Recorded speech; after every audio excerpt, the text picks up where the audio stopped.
Les pido disculpas de nuevo por el pequeño retraso. Querido presidente de la República Dominicana, Leonel Fernández, bienvenido a su casa, como sabe bien. Estimadas autoridades, queridos cónsules iberoamericanos, que siempre nos dan muestras de su apoyo, bienvenidos a su casa. Muchas gracias a todos ustedes por acompañarnos esta tarde. Permitan que salude especialmente hoy, por tratarse también de la exposición de Julio Cortázar, a nuestro querido cónsul general de Argentina, Felipe Álvarez de Toledo, bienvenido a su casa, y también a la cónsul de Uruguay, que sabe muy bien también que es su casa, y más en un día como hoy. Porque hoy convendrán conmigo que es un día muy especial, como todos ustedes saben. Es 19 de junio. Una fecha histórica, sin duda, sobre todo para millones de orientales, es decir, para los ciudadanos de la República Oriental del Uruguay, porque hoy es el Día Nacional del Uruguay y precisamente hoy un ilustre ciudadano uruguayo ha aceptado estar aquí con nosotros esta tarde para compartir, si me permiten, su sabiduría con nosotros en un día, repito, especial e histórico, especial para los orientales. Economista, político, escritor uruguayo de origen español, nació en Asturias. Don Enrique Iglesias acumula más de 40 años de trabajo en instituciones y cargos de mucha relevancia en el ámbito de la Comunidad Iberoamericana de Naciones. Así, Enrique Iglesias fue secretario ejecutivo de la Comisión Económica de las Naciones Unidas para América Latina y el Caribe, la CEPAL, durante solo 13 años, desde 1972 a 1985. Ese mismo año fue nombrado ministro de Asuntos Exteriores de Uruguay, cargo que ocupó hasta 1988, cuando pasó a desempeñar ni más ni menos que la presidencia del Banco Interamericano de Desarrollo, el BID. Después de un breve periodo en el BID, 17 años, al frente de ese organismo, en 2005 fue nombrado secretario general de la SEGIP, la Secretaría General Iberoamericana.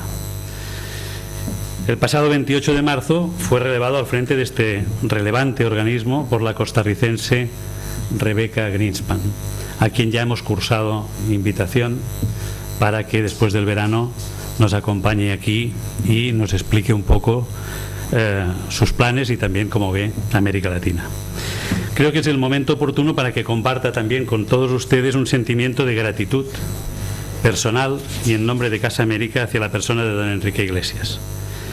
En estos años de transformación de la Casa América, siempre, y digo siempre, don Enrique nos ha acompañado en este viaje.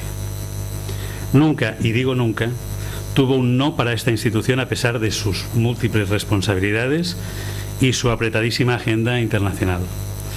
Debo decirles también que desde hace años esta casa ha mantenido una relación de gran proximidad con la SEGIP, por medio de un convenio que firmamos don Enrique y yo mismo, ambos, que creo ha sido muy beneficioso para ambas instituciones. El pasado 25 de enero, muchos de ustedes lo sabrán, en Santiago de Chile, los ministros de Asuntos Exteriores y representantes de 61 países de la Comunidad de Estados Latinoamericanos y Caribeños, de la CELAC, y de la Unión Europea rindieron un homenaje sentido, sincero además, a la figura de don Enrique Iglesias, al que calificaron de firme impulsor de los vínculos entre Europa y América Latina desde el marco iberoamericano. Seres humanos como Enrique Iglesias nos llenan de orgullo y nos señalan el camino, pues sabemos que solo gracias a estas grandes figuras imprescindibles de la política internacional, de la sabiduría, es posible avanzar en el desarrollo, la integración y las alianzas entre pueblos hermanos. Esa fue la declaración que se hizo en Santiago de Chile y que nosotros, humildemente, desde esta casita, desde este entresuelo, desde esta Casa América Cataluña, simplemente lo suscribimos y aplaudimos esa declaración. Para mí es un placer y un honor, en una tarde como hoy, darle la palabra y la bienvenida, como siempre, a su casa, que siempre será su casa, don Enrique, a don Enrique Iglesias, gran amigo de Casa América. Don Enrique, muchas gracias.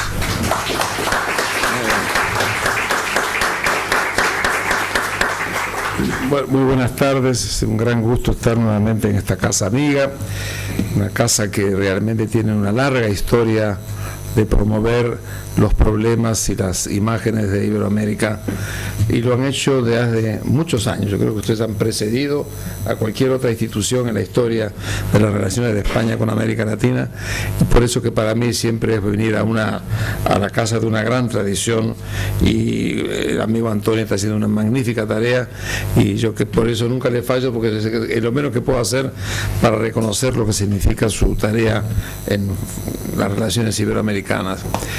Muy contento de estar con todos ustedes, muy honrado de tener la presencia de este gran amigo, el presidente Leonel Fernández. Nos conocemos desde hace muchos años y soy un gran admirador de lo que ha hecho por su país, lo que ha hecho por América Latina y lo que ha hecho por mantener vivo las relaciones de Iberoamérica a través de esa gran fundación que ha creado en República Dominicana, que es realmente un punto de referencia importante para el pensamiento y las relaciones de América Latina con Europa y particularmente con esta península.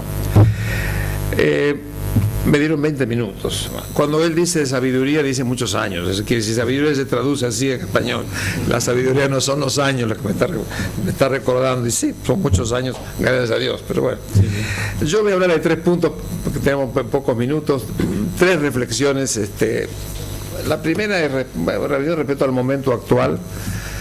La segunda es una reflexión respecto a cómo reaccionó América Latina en estos últimos años a las crisis que vive el mundo, sobre todo en el norte, el mundo de los países desarrollados capitalistas.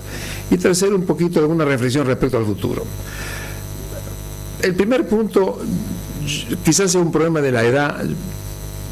Yo estoy muy preocupado del cambio de época que estamos viviendo. A veces uno tiene la impresión que en el devenir de los problemas de todos los días, nosotros perdemos un poco la visión de largo plazo de lo que está aconteciendo en el mundo. Están aconteciendo cosas muy importantes y muy graves, y seguramente las perspectivas de futuro de la comunidad internacional están en juego. Yo creo que vamos a salir, porque creo que la humanidad, al igual que la naturaleza, siempre se recompone, se rehace y sale adelante, pero están pasando cosas importantes en todo sentido. Lo primero, ciertamente, es que hemos vivido una crisis muy fuerte. La crisis del capitalismo del año 2007-2008 fue una crisis brutal, es que fundamentalmente el producto de un mundo financiero no bancario que fue realmente víctima de la codicia, víctima de la falta de sensibilidad ética, y produjeron grandes contribuciones al desarrollo y a la globalización, pero también grandes especulaciones, y subieron al mundo en un gran riesgo. La verdad que ese riesgo lo pagó mucha gente, muchas instituciones. Salimos porque afortunadamente todavía el recuerdo de los 30 hizo que de alguna forma bancos centrales y tesorerías de alguna manera salieran al encuentro del problema sin pagar los precios que se pagaron en aquella época. Pero el mundo tuvo y sigue teniendo una crisis importante. A mí lo que más es que nosotros pasamos 30 años, casi 40 años, de una enorme previsibilidad. Todo era previsible. Es decir, sabíamos lo que iba a venir.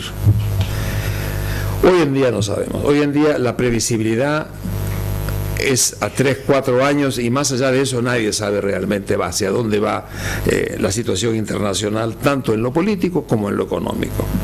Y yo diría que en uno y en otro el tema central es que, como dicen en Estados Unidos, nobody's in command. Es decir, en el campo político ustedes están viendo lo que está ocurriendo, es decir, el repliegue de los Estados Unidos respecto a su presencia internacional es visible, pero aparte de eso hay un deterioro de las instituciones internacionales, sobre todo de las Naciones Unidas.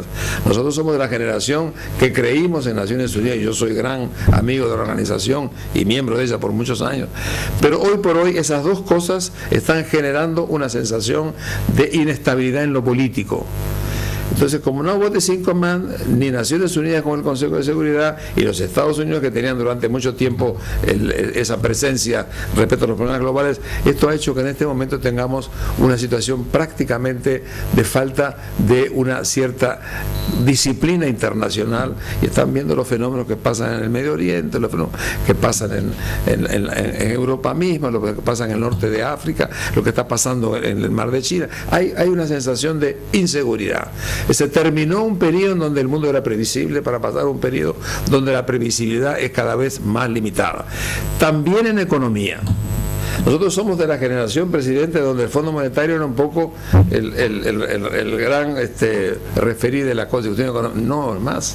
Es decir, ya el Fondo Monetario es una institución que, al haber reconocido muchos de sus errores, hoy está un poco en un cierto repliegue.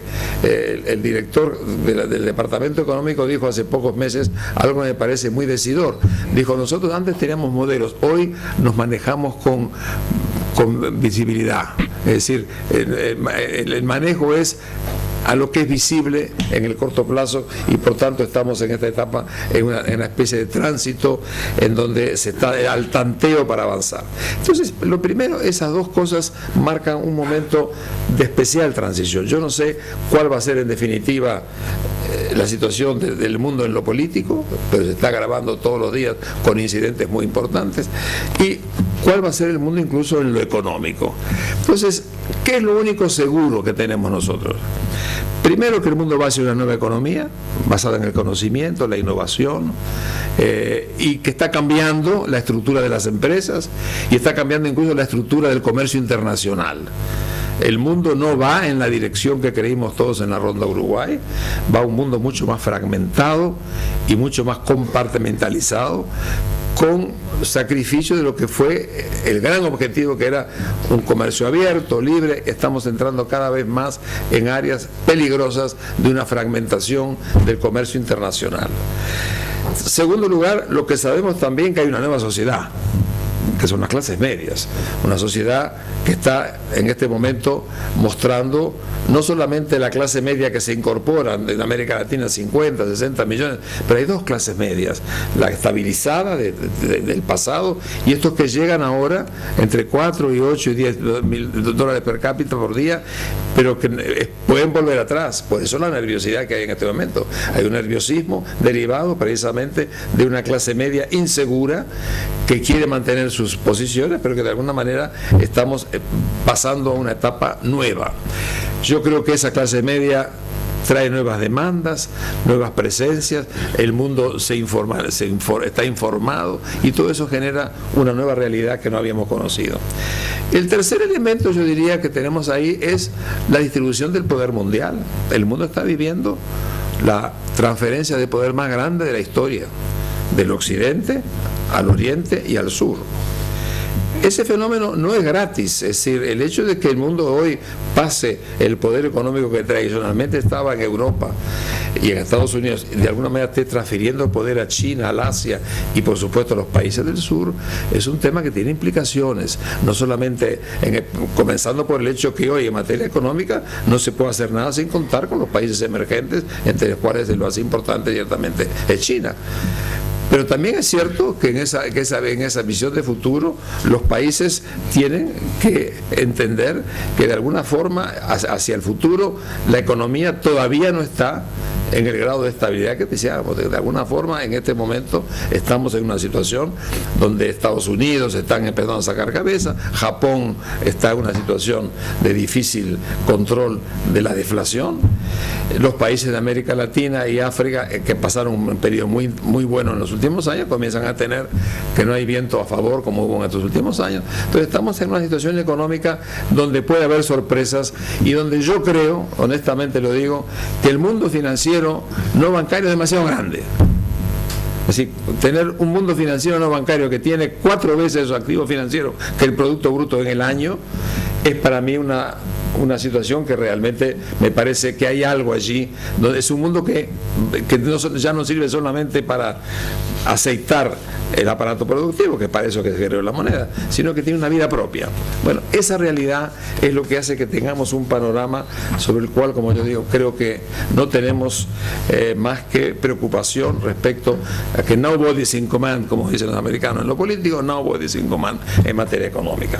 Entonces, es bueno que nosotros como región tengamos conciencia de esa vertiente, porque estamos en este planeta y por tanto todo lo que acontezca en ese mundo y esa falta de previsibilidad va a afectarnos directa o indirectamente. Una forma directa es que en esa nueva estructura del poder mundial las instituciones tradicionales no alcanzan. Es decir, yo creo que el mundo va a tener que orientarse hacia una nueva gobernanza, unas nuevas Naciones Unidas, donde realmente podamos tener un balance que refleje la nueva estructura de poder en el mundo.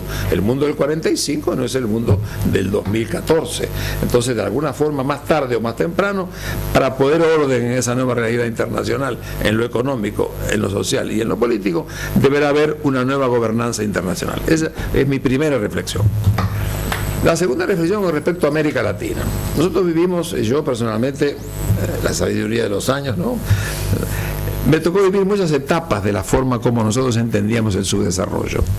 Me acuerdo de la época de los 60, de los 70, en la época cepalina, donde el modelo económico era básicamente el modelo de la sustitución de importaciones, la industrialización a la manera que lo habían hecho anteriormente los países desarrollados, un Estado muy presente, la planificación. Ese fue todo un modelo que funcionó muy bien. En los 60, 50 y 60, ese modelo prendió en América Latina y prácticamente hubo un crecimiento muy aceptable de la América Latina.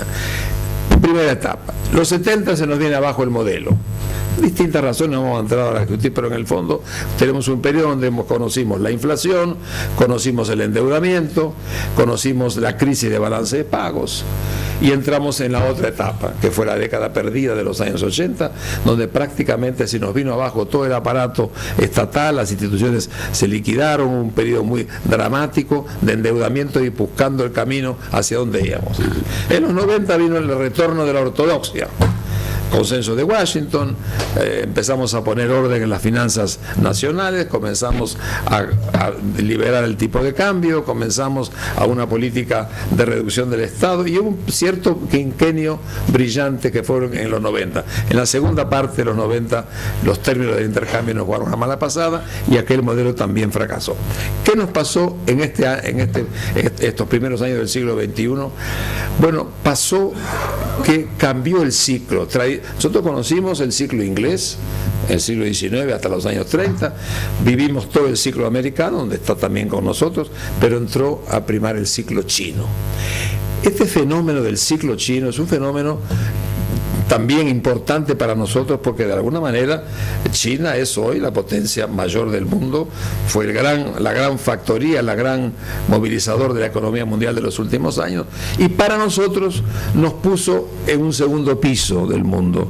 El segundo piso de China es un país que en este momento compra lo que nosotros tenemos por la naturaleza y por la providencia en abundancia, alimentos, metales y energéticos, que es lo que ellos precisan. Entonces, eso generó, sobre todo en el caso concreto de Panamá para abajo, una nueva etapa de bonanza muy importante en el caso de América Latina, que fue realmente un periodo importante de los primeros años de este siglo, que crecimos abundantemente con tasas muy importantes. Ustedes los dominicanos nos precedieron porque tenían tasas chinas de crecimiento durante muchos años.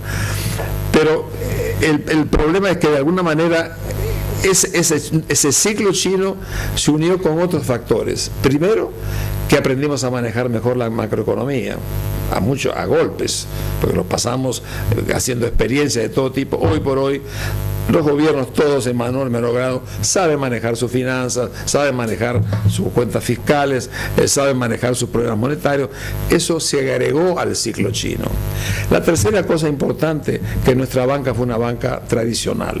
No entramos en los errores que cometió la banca en el norte de los países, en Estados Unidos y en Europa, donde realmente entraron en la especulación y en esas grandes aventuras especulativas que generaron la crisis. Nosotros tuvimos una banca banca más tradicional, más aburrida, que nos permitió manejar esos tres factores: China, el manejo de la macroeconomía y la entrada de una banca más o menos tradicional, hizo que América Latina creciera vigorosamente. Y la verdad que los primeros años de este siglo fueron años de un espectacular crecimiento en las economías de la región, y desde luego eso tuvo aspectos importantes de cosas hechas y de cosas no hechas. ¿Qué fue lo que hicimos bien en estos años de gran expansión? Bajamos la deuda externa, muy importante. Acumulamos enorme cantidad de reservas, hay 750.000 millones de dólares de reservas. Presidente, nunca íbamos a imaginar a nosotros, esto es Walt Disney para nosotros. Y eso fue importante también. Y arreglamos un poco el tema social, porque aprendimos que la pobreza en el fondo se puede batir, la desigualdad no tanto. Entonces aprendimos a que con transferencias condicionadas nosotros bajamos el índice de pobreza, que estamos en el 44, 45, hasta ahora en el 27%. Muy importante, mucha gente salió de la pobreza y mucha gente entró en la llamada clase media, intermedia, pero esos fueron hechos importantes que tuvimos que notar. Eso fue lo hecho, haber manejado un crecimiento económico con ese tipo de elementos sociales que también estuvieron arriba de la mesa. ¿Qué fue lo que no hicimos? No aprovechamos la bonanza suficientemente para hacer frente a los grandes problemas del país, de nuestros países: educación, productividad, tecnología, todo eso que realmente debió haber sido un objetivo central. Esa bonanza fue fundamentalmente a levantar el nivel de vida de la gente, cosa importante. Hoy América Latina tiene $10.000 per cápita, que es una cifra que compara muy bien con el pasado, y de alguna forma ahí estuvimos, pero no aprovechamos suficientemente para hacer estas otras cosas que había que hacer, que eran las reformas estructurales.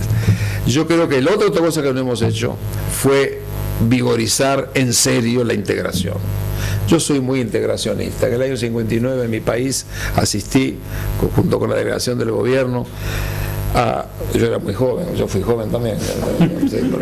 En esa época asistimos allá en el hotel Victoria Plaza, a la creación de la LALC. Y para nuestra generación, la LALC, la creación de la integración, fue una cosa espectacular. Nosotros creíamos realmente que éramos Europa. Europa en el 57 había aprobado el Tratado de Roma, nosotros en el 59 aprobamos, con el impulso de la CEPAL y Previa a la cabeza, el lanzamiento de la integración. No nos fue bien.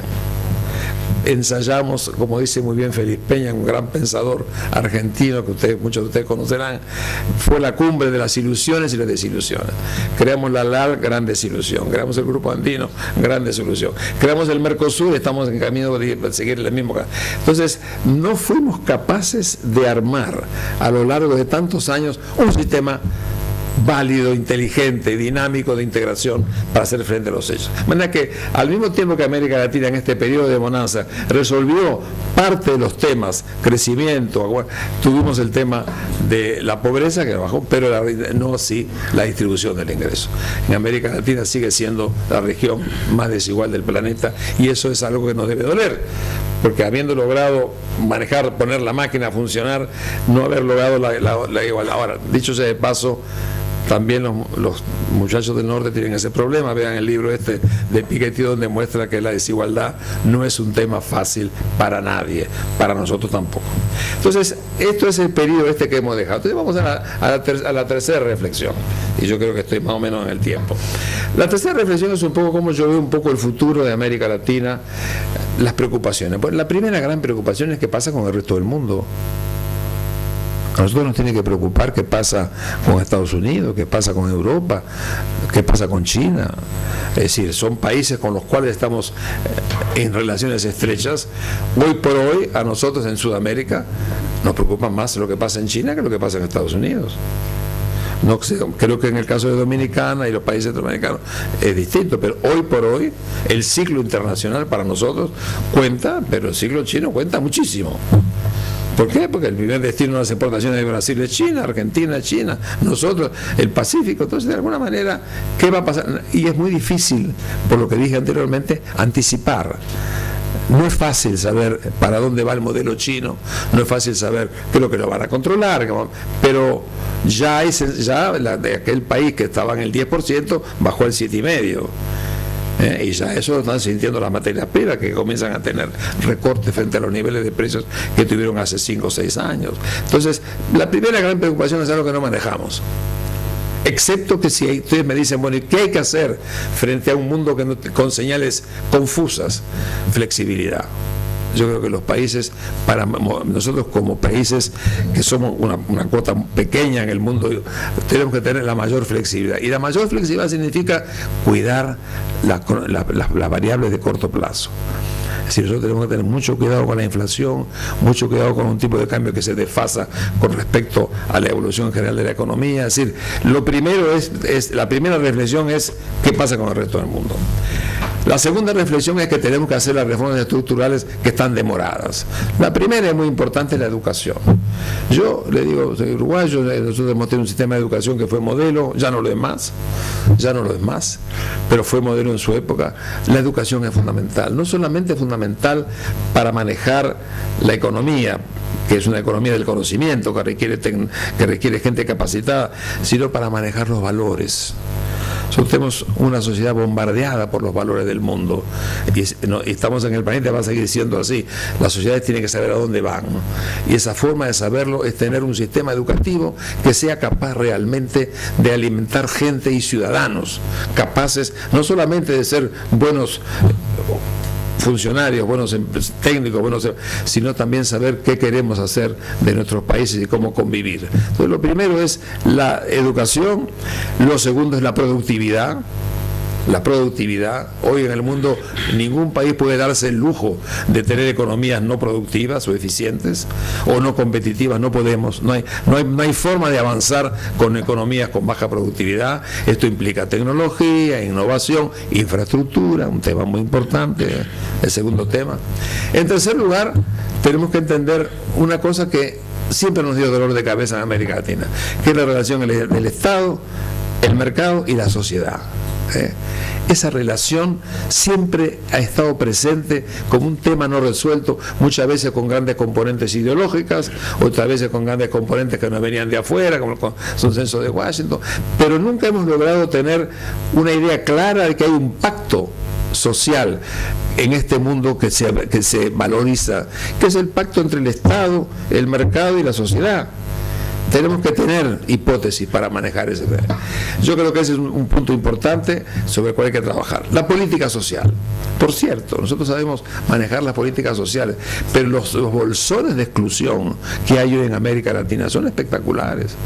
¿Qué son los bolsones de exclusión? Bueno, son las comunidades indígenas, las comunidades negras, muchos de los sectores, las cinturas de las ciudades. Ahí existen esto, avanza la sociedad, se resuelven los temas en los promedios, pero en el fondo van quedando como bolsones estos temas que son los que hacen a la desigualdad.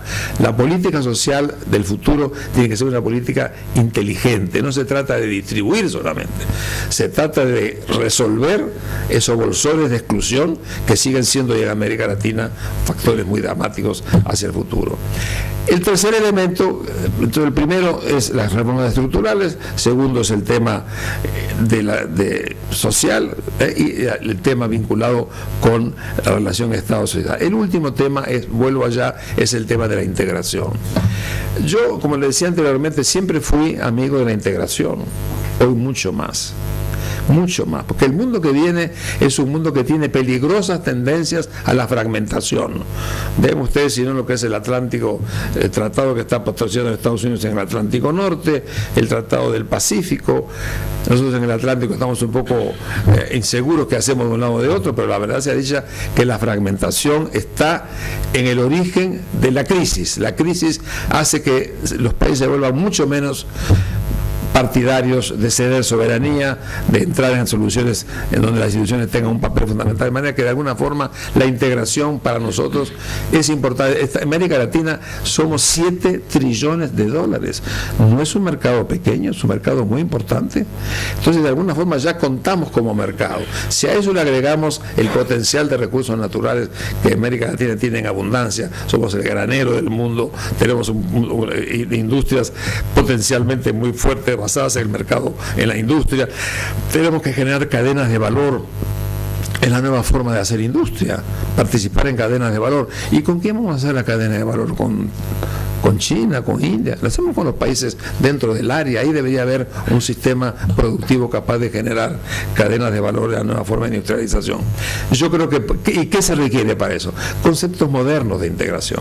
Nosotros, por ejemplo, en el Mercosur empezamos por el final, pusimos la tarifa externa común, que es muy difícil de cumplir. Debemos haber hecho una zona de libre comercio, integrar la energía, integrar los transportes, integrar la automotriz, e ir construyendo una red que fuera llevándonos al final a una tarifa externa común. Empezamos por el y eso hace que hoy tengamos no solamente un Mercosur estancado, sino además la gente creándose un ambiente contrario de voluntad popular, lo que es una cosa muy grave. Entonces, de alguna manera, el tema está planteado en esos temas. Y termino para decir lo siguiente: yo creo que de alguna forma a nosotros esta falta de previsibilidad nos preocupa, tenemos que estar informados. Yo creo que hay que vigorizar la cooperación regional. Yo estoy muy de acuerdo con lo que es CELAC y las nuevas instituciones que se han creado, pero tenemos que encontrar una vía práctica para poner en marcha alguna solución importante en materia de integración y aprovechar el mercado interno. Y termino diciendo lo siguiente, un llamado a una cosa: antes que la economía fuera ciencia, era ética. La economía formaba parte de la ética, por eso que cobrar interés era un pecado para la religión cristiana o para el Islam. Con la economía científica dejó de serlo, pero dejó de serlo demasiado. Nos alejamos demasiado de la ética, de los valores, de la forma de administrar la bonanza y la forma de administrar la sociedad. Yo creo que en el mundo falta un poquitito más de ética, ¿no? No puede ser que la corrupción sea uno de los grandes motores del crecimiento del mundo moderno. Me parece una cosa que eso, desde el punto de vista ético, es absolutamente inaceptable, y yo creo que es una de las cosas que están presentes y con las cuales hay que reflexionar. Yo soy optimista respecto a América Latina, creo que tenemos una gran oportunidad de crecimiento para el futuro, de ser una sociedad activa en el mundo que vendrá, pero tenemos que reconocer que para eso hay que tener un concepto de a dónde queremos ir, qué sociedad queremos crear y cómo la economía puede ser útil para los objetivos de esa sociedad. Te cumplí con la verdad. Sin duda.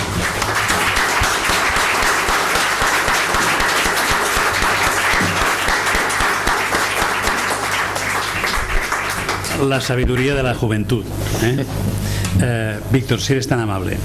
Presidente, ya que está usted aquí, aprovechando su presencia, quería pedirle unas palabras y en este caso sorprender a don Enrique, si es posible, con unas palabras precisamente de un cierto reconocimiento, ¿no?, a su trabajo, a su tarea, y aprovechando que está usted aquí.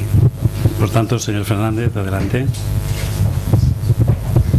Muchas gracias, Anthony, por esa gentileza de concederme la palabra en estos momentos, que para mí resulta, por supuesto, de gran honor. Quisiera antes, por supuesto, saludar su presencia, la de don Enrique, la del cuerpo diplomático y consular que nos acompaña aquí esta noche y la de todo el público presente. Y quisiera efectivamente decir que me encuentro aquí en Barcelona en una escala técnica. Venía don Enrique de Ginebra, donde estaba participando en el 50 aniversario de la UNCTAD, que se celebra en estos días conjuntamente con el G77 más China, que se estuvo celebrando en Bolivia. Pero quise hacer esta escala técnica obligada en Barcelona, porque ya tenía algún tiempo que no cruzaba por aquí, y siempre es reconfortante pasar por Barcelona y nutrirse de lo que esta bella ciudad puede ofrecer. Y naturalmente me dieron la grata noticia de que don Enrique Iglesias iba a estar aquí esta noche en la Casa de América de Cataluña, y quise ciertamente sorprender a don Enrique para testimoniarle una vez más mi admiración y mi amistad, que ya viene desde hace muchos años. Y esto que lo digo no es un cumplido. En realidad siento una profunda admiración por don Enrique Iglesias, porque él es un orgullo latinoamericano. Y no es porque ha estado en los grandes acontecimientos de nuestra región en los últimos 40 y me atrevería a decir 50 años, don Enrique, los últimos 50 años, que al fin y al cabo la sabiduría no es más que juventud con experiencia acumulada, ¿verdad? Y cuando escuchaba disertar a don Enrique acerca de esos grandes acontecimientos que hemos tenido en nuestros países, por ejemplo, cuando era secretario general de la CEPAL en los años 70 en Santiago de Chile, fue un testigo de excepción de cómo se produjo allí la quiebra de la democracia y todo lo que significó la dictadura de Pinochet, y cómo él y otros colegas pudieron salvar milagrosamente la vida. Y todo lo que hicieron, todo lo que pudieron contribuir para rescatar a algunos amigos y algunos colegas de lo que era la represión de la dictadura en aquella época. Pero también en su propio país, donde se dio esa transición de un modelo autoritario a un sistema democrático, don Enrique Iglesias jugó un papel de primer orden. Y en fin, toda América Latina, porque los años 60 y los años 70 fueron años donde no prevalecían los valores de defensa de los derechos humanos ni la dignidad de los seres humanos, sino que caímos en una situación de golpes de Estado generalizados y dictaduras, y aquello significó un peligro y un riesgo para todos los que tenían algún tipo de actividad pública, como era el caso de don Enrique. Pero lo importante es que no fue indiferente, no fue insensible a lo que estaba ocurriendo en aquellos años, sino que él participó activamente en lo que fue la generación de la transición democrática en América Latina. Y ya luego, cuando vino la democracia, entonces también jugó un papel protagónico como la cara al exterior de su país, Uruguay, y lo hizo con brillantez y lo hizo con honradez, y todo el mundo lo recuerda como el gran canciller de Uruguay. Y ya luego vinieron los años del Banco Interamericano de Desarrollo. Decía Anthony, una breve estancia de 17 años, pero en esa breve estancia realmente hizo una inmensa contribución para poder garantizar el crecimiento económico, la estabilidad y la confianza de los agentes económicos internacionales en el futuro de nuestros pueblos. Obviamente que esa década perdió a los años 80, que tuvimos transición democrática, sí, pero había un problema económico y social que generaba incertidumbre y generaba desconfianza en muchos sectores de América Latina de que la democracia pudiese ser viable. Don Enrique, ya en los años 90, en el Banco Interamericano de Desarrollo, en este caso era una voz de aliento y una voz de esperanza. Y ahí ya me tocó a mí trabajar directamente con él. Ciertamente nuestro país, la República Dominicana, pues venía en ese proceso de recuperación, de fortalecimiento en el ámbito económico y social, pero eso nunca es una línea recta. Y en una gestión de gobierno se tropieza uno con dificultades, con obstáculos y por momentos también falta de apoyo de opinión pública, porque la gente va perdiendo el interés y la confianza en la medida en que las gestiones de gobierno van avanzando. Y cuando teníamos esos momentos de angustia, de desesperanza, de incertidumbre, ahí llegaba la voz alentadora de don Enrique Iglesias.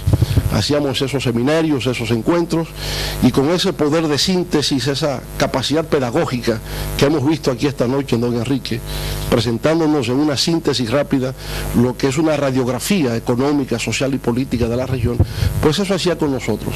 Se reunía con los sectores empresariales, con los sectores sindicales, con las fuerzas vivas de la nación, y podía colocar en perspectiva regional, perspectiva global, lo que estaba ocurriendo en la República Dominicana, y nos sembraba la esperanza y nos sembraba una visión optimista hacia el porvenir. De manera que yo podría decir que si el crecimiento económico y la estabilidad depende mucho de la confianza que se puede insuflar en los sectores influyentes de la sociedad, en la República Dominicana, si pudimos mantener esa estabilidad y ese crecimiento, en parte se debió a que en los momentos difíciles don Enrique Iglesias supo traer esperanza y generar certidumbre. De manera que usted es corresponsable del progreso que tuvo la República Dominicana. Y por eso esta noche, para mí, no he querido ejercer aquí un rol protagónico, pero no podía tampoco permanecer en silencio sin testimoniar mi gratitud por un lado, pero al mismo tiempo nuestra admiración y nuestro respeto a uno de los grandes de América Latina, a don Enrique Iglesias. Muchas gracias.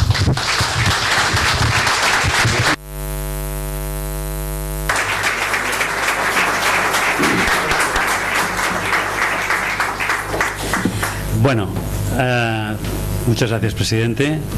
Muchas gracias. Ahora vamos a hacer una pequeña transición rápida en la que vamos a cambiar el chip todos y vamos a pasar a inaugurar la exposición de Julio Cortázar. Por tanto, nos han de permitir 2 minutos para que en la mesa se sumen 3 personas más. Lo haremos breve y enseguida tendremos copa de cava y compartir con todos ustedes la exposición de Cortázar en casa. Además, contamos hoy es un día muy especial para muchas cosas. Aquí hemos tenido esta tarde al ministro de Economía de Bolivia para acabar de completar la fiesta y después, bueno, y ahora tenemos a la compañera de vida de Julio Cortázar, Aurora Bernárdez, también aquí con nosotros, a quien voy a pedir también que suba aquí a la mesa. Eso requiere 2 minutos de paciencia y enseguida estamos con ustedes. Muchas gracias por estar aquí y por la paciencia de la tarde con los retrasos. Gracias.